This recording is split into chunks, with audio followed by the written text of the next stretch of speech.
Sessions of the day here on Tuesday's edition of Morning at NTV. I am Priscilla Regina Nalwoga. Now, in our we get to look at building resilient businesses, and this is through green financing.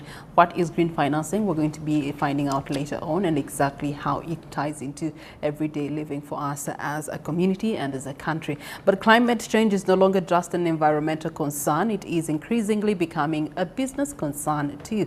From the prolonged droughts and floods affecting farmers, and also the rising energy costs, the supply chain disruptions impacting enterprises, the climate-related shocks are becoming more frequent, and at the same time they are also costly. Yet these challenges are also creating new opportunities. Now around the world, billions of dollars are moving here and there, being invested in renewable energy, in climate-smart agriculture, in sustainable manufacturing, as well as green businessing. Now the question is whether Ugandan businesses are actually accessing these opportunities and whether they are building resilience that is needed to enable them thrive in the changing climate, and that is both for actual climate and for business climate. So joining us this morning is Virginia Semakula, Manager for Energy, Environment and Climate Change, and this is at Equity Bank Uganda. Virginia, you're most welcome to NTV. Thank you. Now, first of all, as Equity Bank, you are one of the leading country's commercial banks that have actively supported financing initiatives, especially in renewable energy. Under your docket, first of all, what is green financing? Green financing is a simple way of saying investing in businesses or investments, projects that are environmentally sustainable.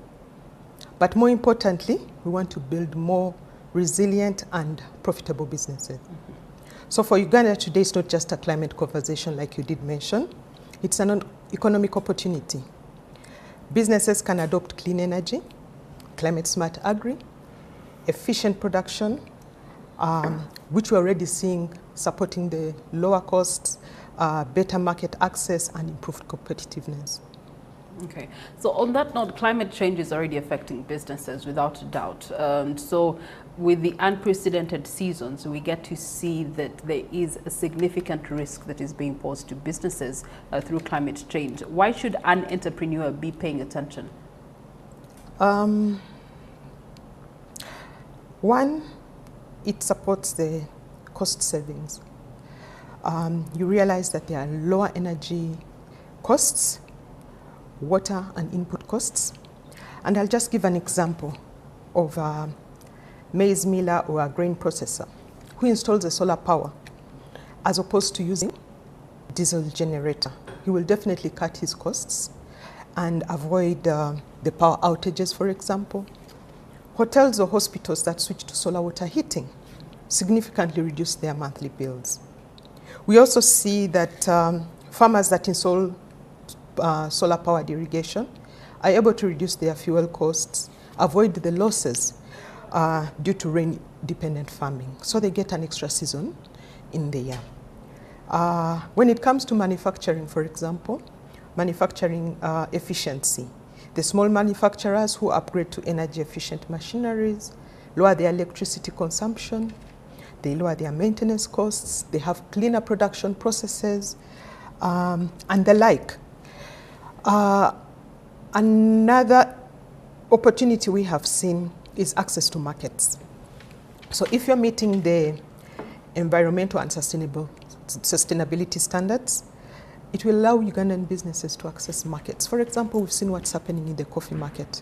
The EU requires you to have environmental and sustainability standards. We have green practices that are helping businesses secure long-term supply contracts, for example. Reliable production by solar energy as opposed to diesel, and businesses have clear markets. We see a lot of resilience for businesses to survive those shocks of drought, power outages, or even the market conditions that are changing. Like I mentioned, the coffee markets. Most importantly, they are able to access cheaper funding, reduced interest rates, guarantees, or we see a case of projects that are funded by the EU, where you're able to get a grant which translates into reducing your interest on your loan facility or a partial repayment of your scheme. So there's quite a lot of issues around green financing that businesses need to take into consideration, that is no longer a niche, but it's becoming a competitive way to financial growth. So Virginia, on that note, what are the types of green investments that are attracting most finance today? But at the same time, where are the biggest opportunities? Earlier on you mentioned opportunities. Where's the biggest opportunity for local businesses? Uganda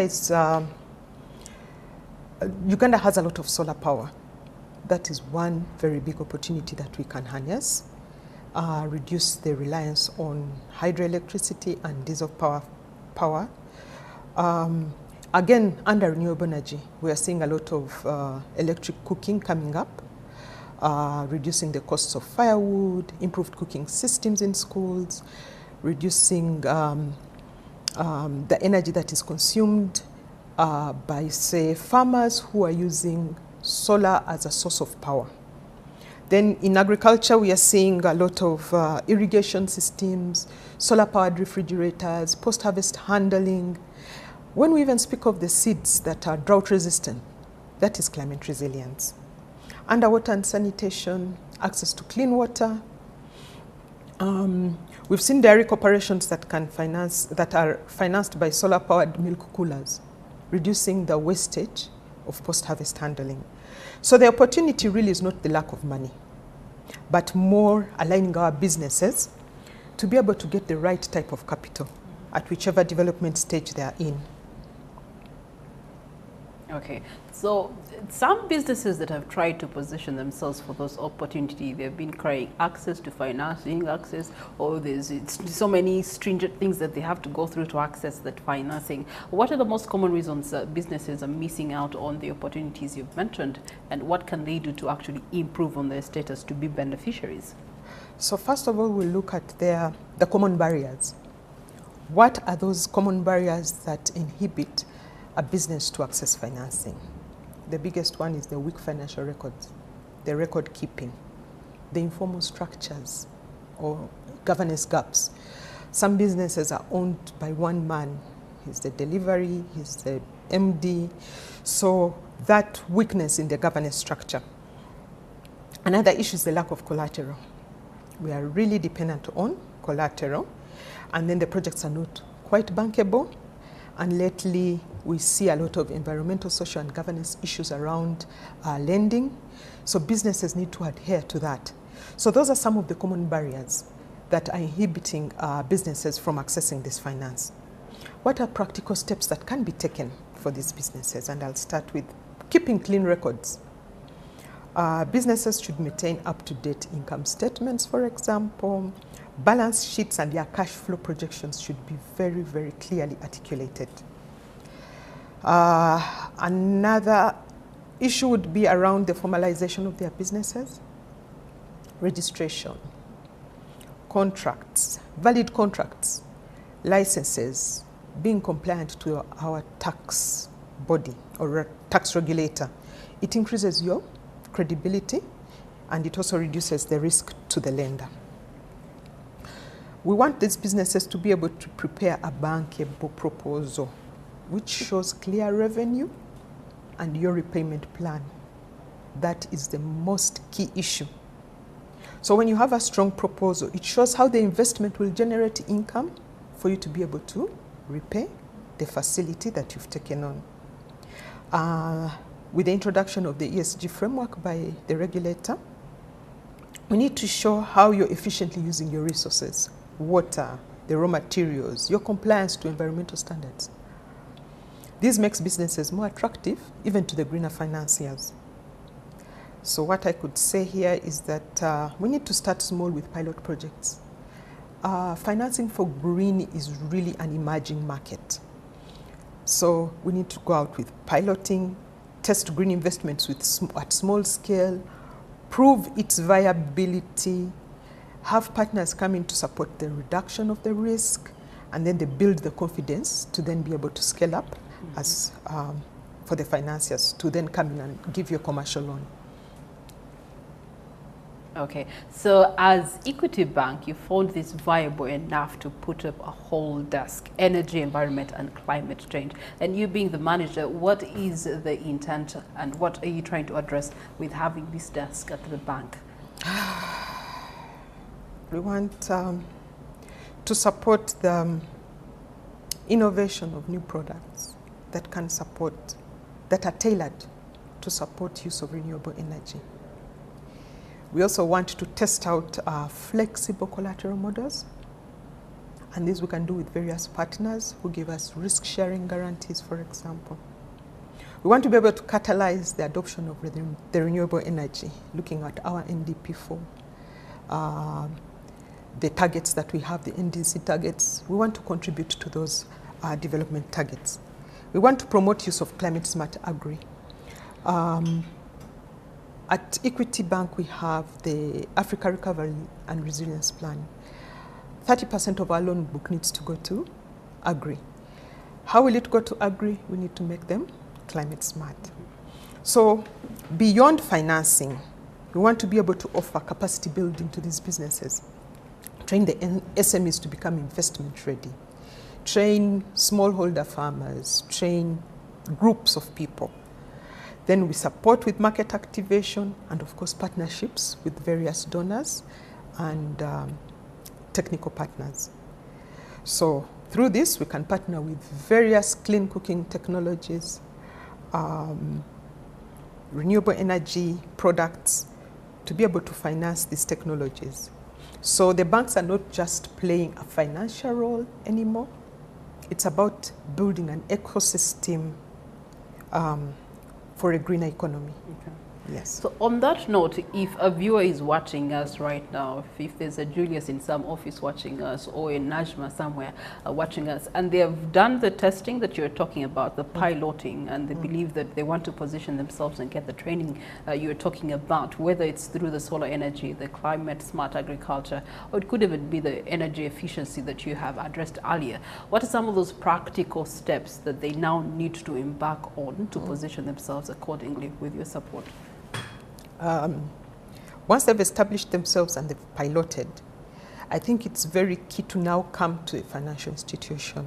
At the stage at which you are, we need to understand where are you at as a business. Are you still at the infant stage? You probably are not yet ready for commercial financing. Then we look to our partners to see, are there grants or concessional facilities available to support your business, depending on the need. And at Equity Bank, we offer, like I mentioned, capacity building. So through that capacity building, we support you to then go to the next stage and then be able to access a financing. Again, step by step. Get a small loan, show us how you can work with it. And we've had success stories where someone started by borrowing 500,000 after getting financial literacy, and right now they're at 40 million because of your repayment, your usage of the financing that you've been able to get, and then grow your business and scale it up. Okay. Yeah. Now, there's also the element of SMEs. They're marking up about 90% of the business that we have in the country right now. But many of them, again, have that struggle to access conventional loans, such as the ones that you've talked about. So what I'm trying to ask is green financing actually realistically accessible to an ordinary Ugandan? Honestly speaking, yes, up to a certain extent. We have businesses that clearly speak to green financing. We've seen them grow, like I said, at which stage are you? So we've seen them grow through, let me just give examples. Yeah, could you? Through a UGEFA funded project. UGEFA is Uganda Green Enterprise Financial Accelerator. They take you through a business development cohorts, what I would call cohorts, for 6 months. Then you're ready to be partnered to a financial institution. And once you're partnered and we've assessed you and you've shown your business case and how you project to pay back, then UGEFA pays back 33% to your loan, so you stay with the 67%. We've seen people graduate from that and now come to borrow from a commercial institution, because now they've been able to go through that process. So it's a step-by-step process. Show how you're going to pay back. The cash flow is very, very key. So under green financing, and especially around the solar technologies, the clean cooking, most of those businesses started out as, say, social investments. However, now we are seeing that donor funding is reducing, and there's need for businesses to come to commercial institutions, financial institutions, to then borrow to grow their businesses. We still have a lot of opportunities from various donors, and I can't mention, there's so many. We have GIZ coming in to support with results-based financing. How is your performance doing? Can we verify that you've actually sold that product, and then you're given an incentive for going that extra mile? So there's a lot happening in the market. Okay. Yes. You've made mention of some of the donors on the market. What Yes. what is the specific businesses that are emerging as recipients to those donor funding? Solar for productive use, where solar is used as the source of energy, and you're earning income from that economic activity. So it could be cooling, it could be a saloon that's run by solar, but it has to be solar powered. We've seen refrigeration, chillers, coolers, irrigation systems, that's for agri. We've seen support for energy efficiency transition. SMEs, right now there is a project still under GIZ PRIP, I think, looking at how do you transition your business from using a lot of energy to using cleaner or less energy for your business. Okay. Improved cooking systems is another upcoming technology. Different types of cooking systems. I'm running a project with MEX, which is UK funded, and we want to see how do we relax collateral requirements around e-cooking to enable this business to import and distribute their e-cooking technologies. Okay. Virginia, you've tickled the intrigue of our audience. What's your call to action as we close? My call to action at this point would be that we do not have a shortage for this financing. Green finance is not just about saving the environment. It's really about financing the future of Uganda's economy. So we need institutions to come in and close that gap. We need more businesses coming in with scalable businesses, with good proposals, bankable proposals to be able to access the financing, and then our partners that come in to support us to de-risk as we grow these businesses. All right. Thank you so much, Virginia Semakula, for bringing us to a place where we've actually been able to unpack a conversation that is often discussed in the boardrooms where she sits and international conferences, and yet ultimately it's affecting an ordinary business here in Uganda, and an ordinary business can actually benefit from green financing. So the key takeaway this morning is that climate change is actually not an environmental challenge. It is an increasingly becoming a business challenge, but at the same time it can be turned into an opportunity. With the Energy and Environment and Climate Change Desk at Equity Bank, you can be sure you'll find the solutions you are looking for. But at the end of the day, one of the takeaways is that start small, test, and pilot. Stephen Imbido Mfefe I'm coming to you from Buyala along the Mitiana Road. Yesterday, the Electoral Commission, the chairperson there, Simon Biabakama, was announcing that polls for the LC1 will be conducted on the 28th of next month, and at least looking at the preparedness, I've seen in some areas some people putting up posters. Even here in Buyala, there is a person who is best known in the music industry, that is DJ Edicom. He goes by the names Edicom Motebi, but for the music lovers, they know him as DJ Edicom. And some areas you see such stuff, people putting up posters and banners showing that they are ready to contest for these polls. Already campaigns are ongoing. I found him here in Buyala engaging some people here along the Mitiana Road. This is the place where the KCCA authorities dump garbage here in Buyala, and vehicles keep turning towards this dumping area that is Buyala. I'm going to be engaging these people and him, Ericom Motebi, DJ Ericom, on what he thinks, how ready he is, if indeed he wants to change from the music industry to the politics, and why would be interested in taking the mantle of being the chairperson here. And he's already engaging some people here as we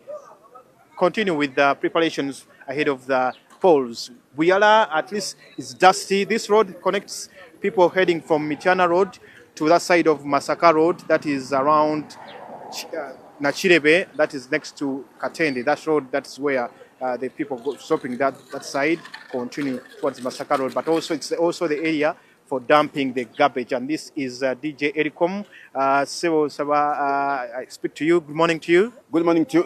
Good morning, NTV. Greetings from Buyala. You're live in Buyala along Mityana Road. My name is Ericom Motebi, the retired DJ. Of course, here, as you can see, we are already here trying to anticipate for the LOS1 elections that are coming up soon. We are with the border guys here this morning. Thank you so much for visiting us this morning. Well, I want to inform the world, Uganda at large, that we are ready for this year's LOS1 elections. From music to politics. From entertainment to leadership, not politics, okay. to leadership. Yes. What is so special that we want to bring to the people of Buyala? You think that is the missing link that is forcing you to come from the entertainment industry to the position of leadership? That is LOC1. And also, why LOC1? Well, the thing is, as you can see my slogan in Luganda says, DJ Ericom Azekutereza Buyala. We've come to clean up Buyala. We've come to make Buyala a better place like it was before. So, from entertainment to leadership, we want to clean up Buyala, my dear. Right now, we are known as the garbage city. But we don't want to be the garbage city. We want to be the clean Buyala. Actually, for starters, this is the only village along Mityana Road that is still virgin for residential. If you're looking for a very conducive and green environment along Mityana Road, it's only Buyala. So we are here to clean up Buyala along Mityana Road. Yes, sir. Okay, and also LOC chairpersons are known not to be paid. At least they've been getting 10,000 for as a facilitation. At least until recently, Minister of Local Government said that you're going to be paid 30,000. What can 30,000 do for an LOC1 chairperson? But also, what are the roles for LOC1 chairperson? First of all, for starters, we are not here for money. The border riders you see here, they are not here for money. I'm not here for money because I know the office I'm coming in doesn't pay me. I'm here for leadership, for service delivery. First of all, I know what government provides. I know what government does for the people. But the grassroots leadership has failed in recent years. What are my roles? My roles are to ensure that there are no land disputes in my area. That's one. Number two, to see that I monitor government projects. For example, we have the Buyala West Buyala landfill here. My work is to see that there are no vehicles parking around here that bring garbage in my city. Get the point? Number three, I'm here to see that my people, my community lives in a very good environment when it comes to health services. I'm supposed to ensure that my people live in a very health and conducive environment. There are so many roles that an LC chairman has to do, to mention a few. But also we know that people have been complaining when you go to LOCs, not here only in Buyala, but everywhere you go, people are concerned about corruption. They have, even especially when it comes to land issues. If they want to acquire passports, they have to pay money. And this issue of mismanagement of affairs, not entirely for Buyala, but also across the country. These LOCs have been a pain for many people. I want to assure the people of Buyala. For instance, him, please come here. I want to assure people like him that the moment I am the LOS1 chairman, this business of selling letters and documents will be no more. Because government gives you the stamp and the ink. Why do you have to pay for a letter? I think we will be the first village in Uganda not to charge an LOC document. No, we won't charge that for that. We are here for service delivery. Just like NTV is here for the truth. Yes. Okay, let me engage some of the people before I come to you for the last word. Good morning to you. Good morning, how are you? Okay, what's your name? I'm called Semakula Abdallah. Semakula, twogere ku nsonga za Buyala. What is the pain for Buyala people here? Ensonga eziruma bannabuyala. Ensonga eziruma bannabuyala ekitundu nga bwe kiyimiridde tekiri mu mbeera nnungi olw'ebintu ebitatambula bulungi nga obukulembeze bubadde tebusobola kutegeka bintu nga bwe birina kutambula. Okugeza twafuna ekifo kino ekya Buyala kyaleetebwa okuyibwamu kasasiro, naye okusinziira ku bukulembeze obwaliwo tebwasobola kusengeka nsonga nti ekifo nga kino kiba kizzeemu kasasiro, biki ebyetaagisa okubeera mu kitundu kino, okugeza ng'amakubo, amalwaliro n'okugaziya kubanga ne security wise tekiri bulungi. Because of the rain, I have to stop it here because it's now getting pouring down. The rains are coming in, but I can tell you that this place is called Buyala, where KCCA dumps its garbage, and already people are mobilizing themselves to come up for leadership positions. Stephen Mbidi and Professor Chibuga taking you back to the studios as the heavens open up for now.